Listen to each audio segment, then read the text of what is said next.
Right guys, welcome to another exciting episode of doing up a rental. This is the rental that you've seen in the previous episode where we were taking the floor out. Now if you have a look there, we're going to take a show round and show the entire floor removed.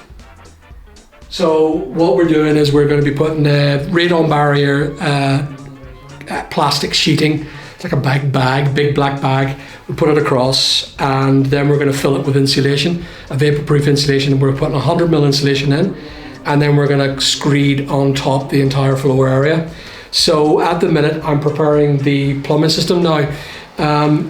For the viewers, I would say both in America and lots of UK, especially the south of UK, you would not remember this or you would not know about this. So the fireplace has what they call a back boiler. So I don't know if you can see it, but when you light the fire, what happens is it builds, there's a big tank behind, a water tank behind, that heats up, and it heats up the water. And then what happens is it radiates the water and combines to the central heating oil fire boiler at the back. So if you have a look here, I'm about to remove this. So this piping here is old piping, and I'm intending to keep this pump. This is the pump that turns on when the boiler gets warm. Nowadays you can have a thermostatic controlled pump that what happens when it gets to a certain temperature, it automatically turns on the radiators and it heats up the radiators. That works in tandem and is linked to the oil fired burner at the back. It can also be gas, the same sort of principle applies. So what I'm doing here is I'm going to cut this pipe in. I'm going to keep this in the ground. This system, this goes into the tank there. If you want to come around here, you'll even see. So that goes straight into the big tank behind the chimney stack. This is the pump for it. This is going to be, of course, changed. So this is going to be automatically powered or permanently powered. I will get that done afterwards and rewire that.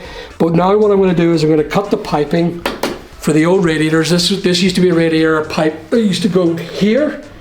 This radiator here.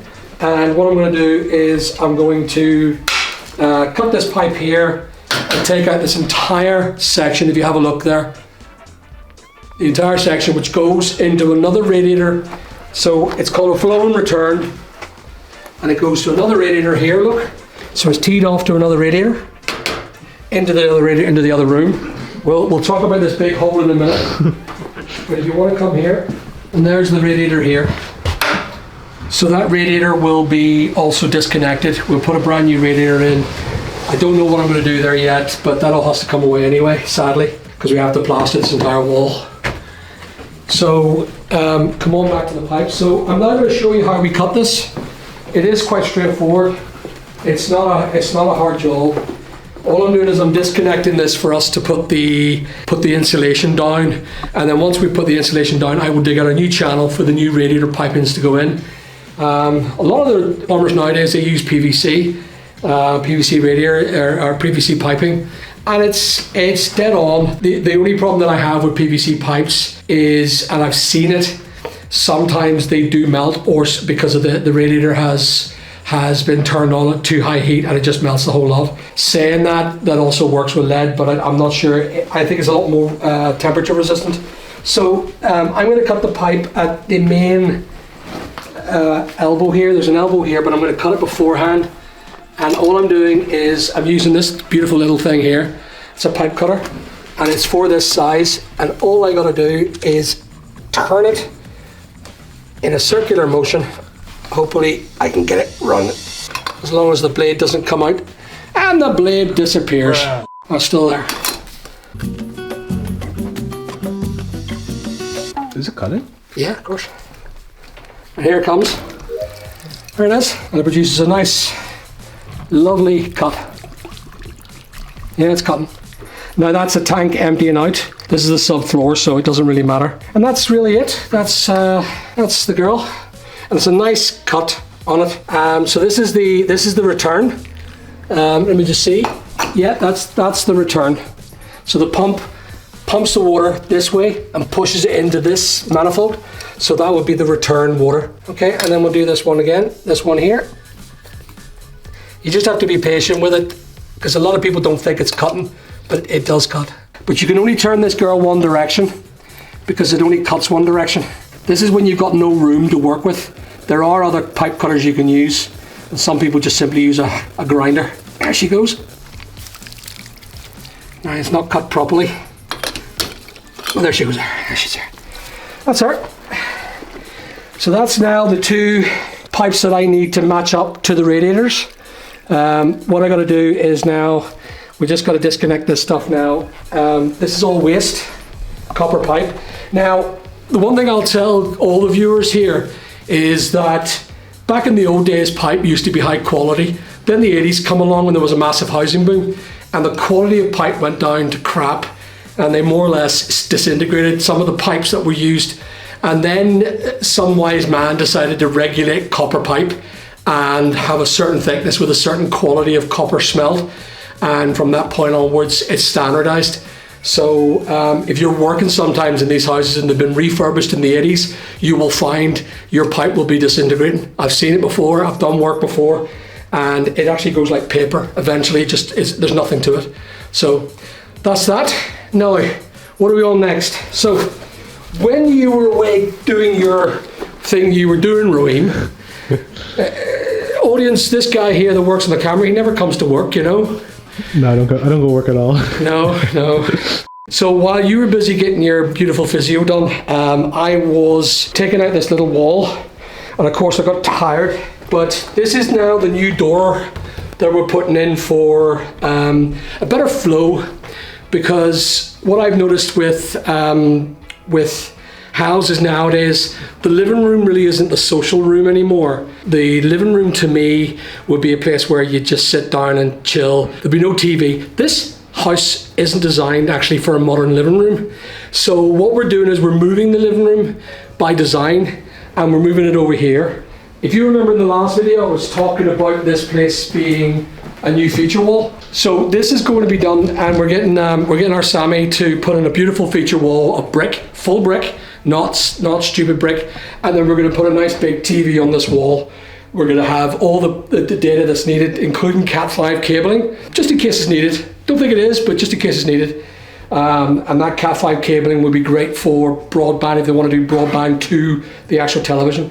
Smart wiring is something that has to be brought into account now. A lot of it could be wireless, but hard wiring is also pretty good. Okay, so the idea really is we're going to close up the door behind you there. This door, that's okay, Charlie, you can stay in. We don't mind you in. You can stay in the picture. You know, you were quite good. You're a good-looking part of the script. No, I agree. Okay. Yep.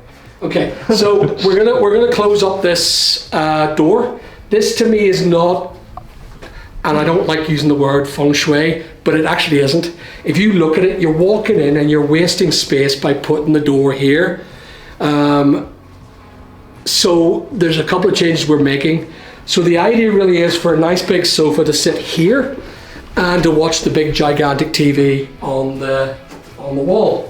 So when, and let's not be misogynistic, but when the missus is walking through, she can walk through the building and go to the kitchen if she wants to. The kids can run past into the garden, past here, through the new door here, look. So there's a new door going here. Because the door was there was a place there, there's a head there. So all we're going to do is take that out again and basically frame it and put a nice new set of double doors on it. Perfect wee job for a nice wee run through. A beautiful flow through the house. See, to me, a lot of people don't think about things like flow with a house. If it flows right, it feels right. I don't know what it is about properties, but if you get it right, it works out right.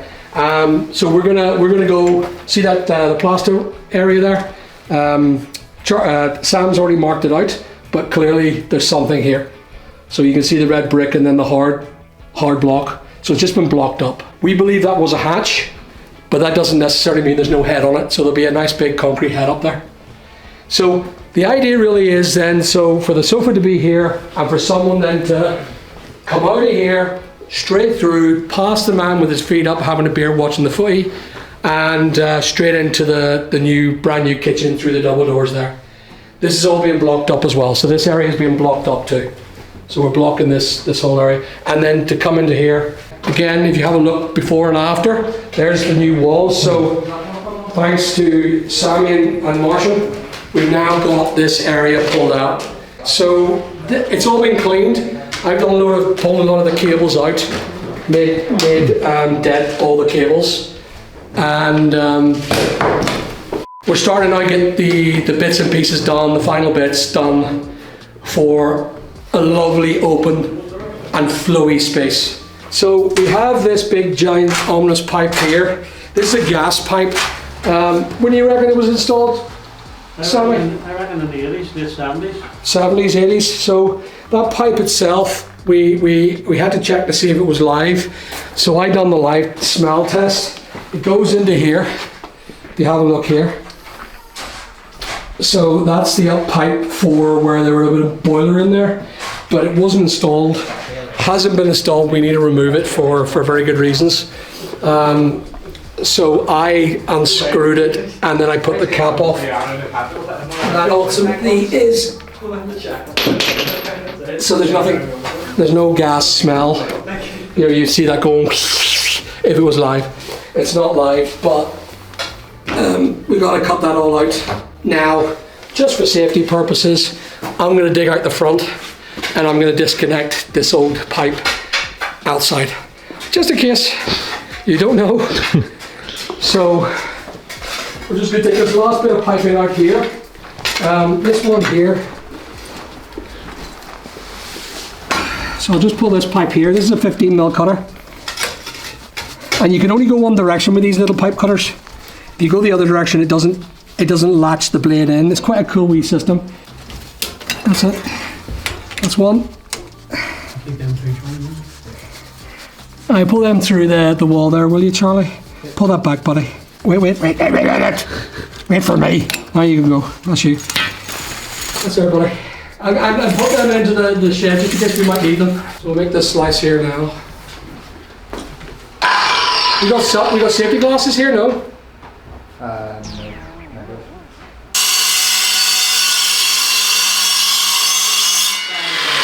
There's gas in here now. There should have been an explosion.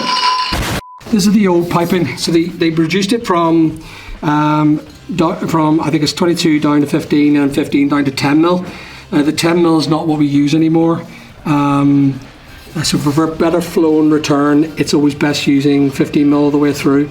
And that's what we're going to do. We're going to take all this out and we're putting a new radiator in the hall. I don't know how I'm going to do it yet, but that's it. So we can only keep that there.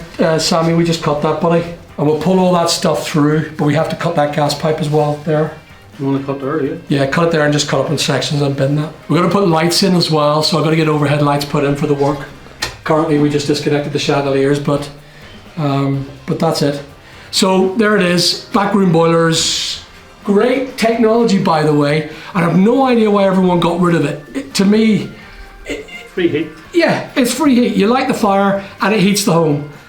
You know, you don't use it all the time, but I've no idea why people got rid of it.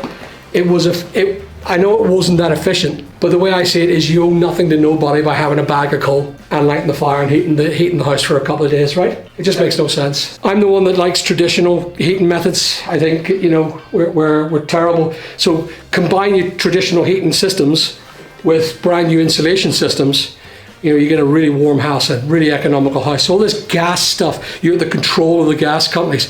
That's probably why they pulled them out, because you don't have, you got your own automation. You want a hack, your life hack? Here it is. Get a back boiler for your fireplace. There you go. That's it done. Hard work kills no one. Yeah.